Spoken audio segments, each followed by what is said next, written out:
आज जो हमारे यहाँ पर गेस्ट है उनके 2 मिलियन से ज्यादा सब्सक्राइबर्स हैं यूट्यूब पे और आप सब उनको जानते हैं कूल मित्रा के नाम से। Please give an energetic and warm welcome to the one and only cool मित्रा।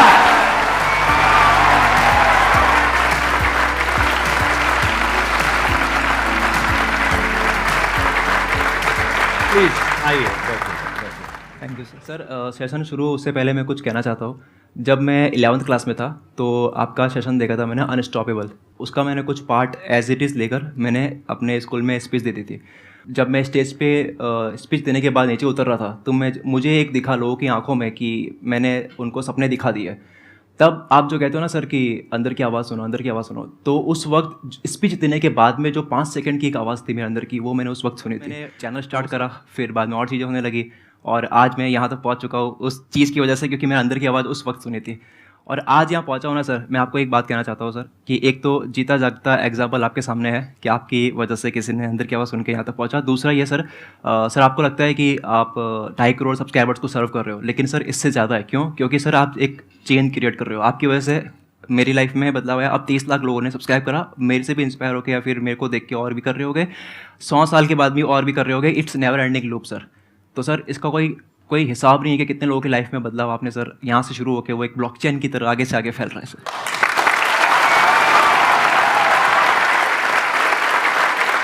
और ये जो आप बात कह रहे हो ना, ये सपना आज से 10 साल पहले मैंने देखा था। आप में से कितनों ने मेरा लास्ट लाइफ चेंजिंग सेमिनार देखा है, 2 घंटे वाला जो है?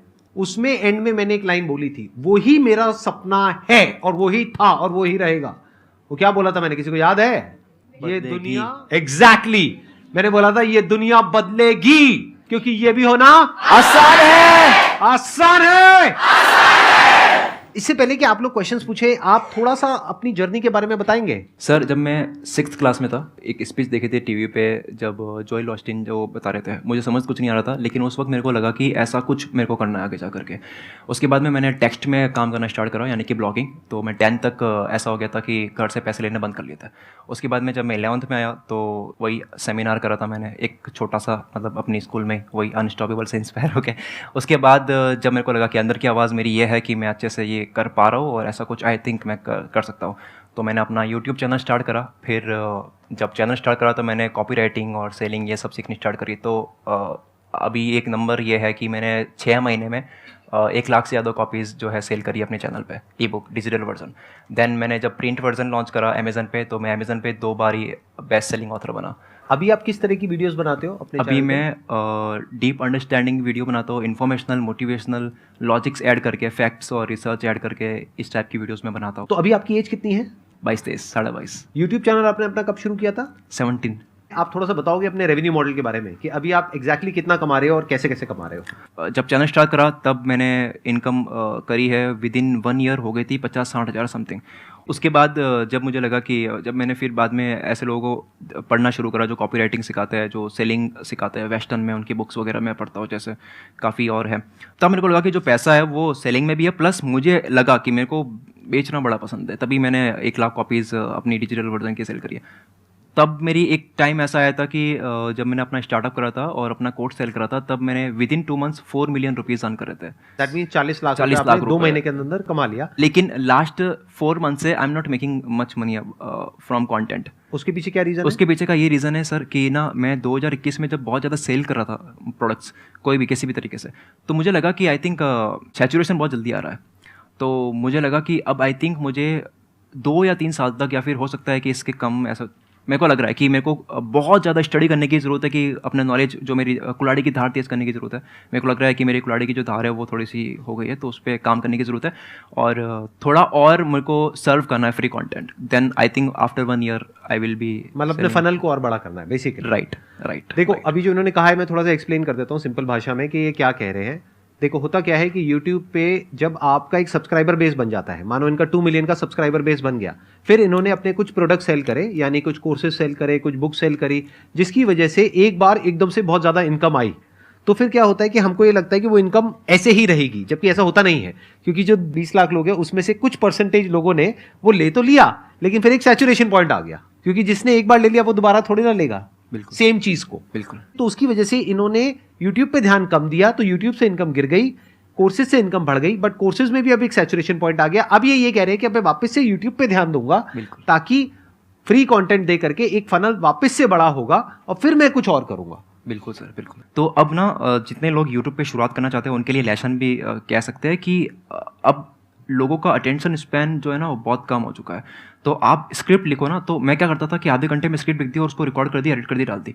पर अब क्या करता हूँ, स्क्रिप्ट लिखने के बाद में 2-3 बार बैठता हूँ कि इसको कितना कम कर सकता हूँ मैं। तो जितना हो सकता है उतना कम करने की ट्राई करता हूँ। वहाँ पे करेज भी चाहिए। कई बार हमें लगता है कि यार ये बड़ी अच्छी लाइन है, कैसे हटा दो, बट अगर वो फ्लो खराब कर रही है तो हटानी पड़ती है। वो हटाने के बाद में आप अब रिकॉर्ड कर दिया, एज इट इज़ रिकॉर्ड कर दिया। मैं एज इट इज़ रिकॉर्ड करता हूँ क्योंकि मेरे को चाहिए कि एक वर्ड भी एक्स्ट्रा ना बोलूँ। जब वो रिकॉर्ड हो जाता है तो ट्रिमिंग के वक्त भी हम और कट करते हैं। उसके बाद में जब वीडियो एडिटिंग हो रही होती है तब भी हम और कट करते हैं कि चलो ठीक है, अब वीडियो एडिटर के लिए भी वो करेज है कि उसने अच्छा कोई एडिट करा, वो भी हमें हटाना पड़ता है। तो ऐसा हो रहा है कि हम जब मान लो कोई वीडियो पूरी बन जाती है 16 मिनट्स की, तो हम उसको कम करते करते 8-10 मिनट तक लेके आ जाते हैं। ऑन एन एवरेज आप एक हफ्ते में कितनी वीडियोस अपलोड करते हो अपने चैनल पे? वीक में सिर्फ एक वीडियो 5 बजे शाम को। वीक में सिर्फ एक वीडियो शाम को 5 बजे? कौन सा संडे। संडे क्यों चूज किया आपने? बस ऐसे ही संडे कर लिया क्योंकि एक तो ये कि मतलब मॉर्निंग करना था, बट इसलिए नहीं करा क्योंकि अगर वीडियो में और गलती हो, अगर और कट शॉट कर सकते हैं तो मॉर्निंग में और बैठूंगा 5 बजे तक उसको और कट करने के लिए। जब मैंने एक वीडियो अपलोड करी थी उसको उसमें मतलब कैरेक्टर्स समझाए हुए मैंने, सुपर हीरोज़ के कैरेक्टर्स। तो वो मेरी फेवरेट वीडियो, दिल के करीब वीडियो थी मेरी, वो काफ़ी टाइम से उसको बचा के रखा था। तो उसको भी मैंने बहुत कट शॉट करा, मतलब जितना हो सकता है उसको कट करा। तो मुझे 4 घंटे लगे सिर्फ हटाने में, ताकि वो एक सिंक, एक कहानी पीछे बनी हुई रहे जो सिर्फ क्रिएटर को पता है उसने क्या करा उस वीडियो के साथ में, लेकिन व्यूवर को समझ नहीं आया कि मैंने कैसे उनको बहुत ज़्यादा एडिक्टिव कर दिया मेरे कंटेंट के लिए। उसके अलावा कंटेंट के लिए मैं अब कंज्यूम बहुत करता हूँ। पहले क्या करता था कि मुझे जो दिख रहा है, मुझे जो समझ आ रहा है वो मैं लिख देता था कि 10 मिनट में लिख दिया फट और दे दिया। बट अब मैं बहुत होमवर्क करता हूँ क्योंकि मैं लोगों को देख रहा हूँ, लोग बहुत मेहनत कर रहे हैं। अब यूट्यूब पे लोग जितनी मेहनत कर रहे हैं ना एक वीडियो को बनाने के लिए, तो उनकी अगर आपको टिकना है यूट्यूब पे तो आपको बहुत मेहनत करने की ज़रूरत है। आपको मतलब एक वीडियो के ऊपर मुझे कई बारी 4-5 दिन लग जाते हैं। कई बारी मैं स्क्रिप्ट को लिखने के बाद में मैं उसको रिकॉर्ड नहीं करता। अगर पूरी हो गई कंप्लीट, मैं रिकॉर्डिंग का दिन दूसरा रखता हूँ ताकि और क्या हो सकता है इसके अंदर बेटर। एक सवाल है सर, बताइए ना सर। जैसे आप एक इंसान कोई भी जवाब देता है या बात करता है 2 चीज़ों से ही करता है, या तो वो प्रेजेंस ऑफ माइंड से बोलता है वो, और सर दूसरा बोलता है कि उसको कितना नॉलेज है, कितना पढ़ा है, अभी ताज़ा कितना पढ़ा हुआ याद है। आई थिंक आपका सर दोनों हो सकता है। बट जब आप सेमिनार सब करते थे तो ज़्यादा क्या होता था सर, आप पूरी प्रिपरेशन करके जाते थे और उसके बाद में एज इट इज़ परफॉर्म करते थे? क्योंकि आपको भी सर उस टाइम ये रहा होगा ना कि अगर 2 घंटे का बहुत बोल दूंगा तो वीडियो अपलोड होनी है, तो कट शॉट आपका भी दिमाग में सर आ रहा होगा। सो मेरा क्वेश्चन ये है कि क्या आप एज इट इज़ बोलते थे या फिर आप चेतना से अपनी ऑन द स्पॉट भी चीज़ें बदल के बोलते थे? जब मैंने शुरुआत करी थी अपने करियर की यूट्यूब में, वैसे तो इसको करियर कहना ठीक नहीं होगा, मेरे पैशन की ये जब मैंने शुरुआत करी थी दिल की तो उस वक्त बेसिकली जो मैं बोलता था, स्पीचेस जितनी भी है मेरी, उसमें कॉम्बिनेशन है, कुछ मैंने कहीं से पढ़ा है, कुछ मेरा अपना एक्सपीरियंस है, और सबका मिक्स एंड मैच करके मैं माइंड मैपिंग करता था। याद मैंने कभी कोई स्पीच नहीं करी, कभी कोई नहीं करी है, कभी नहीं। मतलब एक पेपर के ऊपर माइंड मैप बनता था। ये बिगनिंग है सेशन का, ये मिडिल है, ये एंड है, बिगनिंग में ये पॉइंट है, ये एक वर्ड में लिखा होता था। तो वो माइंड मैप मेरे माइंड में छप जाता था, और फिर जब मैं जाता था स्टेज पे तो वो माइंड मैप पूरा कंप्लीट हो जाता था। सो बेसिकली उस टाइम पे आप कह सकते हो जो रेशियो थी नॉलेज की और एक्सपीरियंस की, दैट वाज 50-50, जिसको आप चेतना वर्ड यूज कर रहे हो। यानी 50% मैंने कहीं बुक से पढ़ा है, कहीं से सीखा है, किसी से सुना है, समझा है, व्हाटएवर।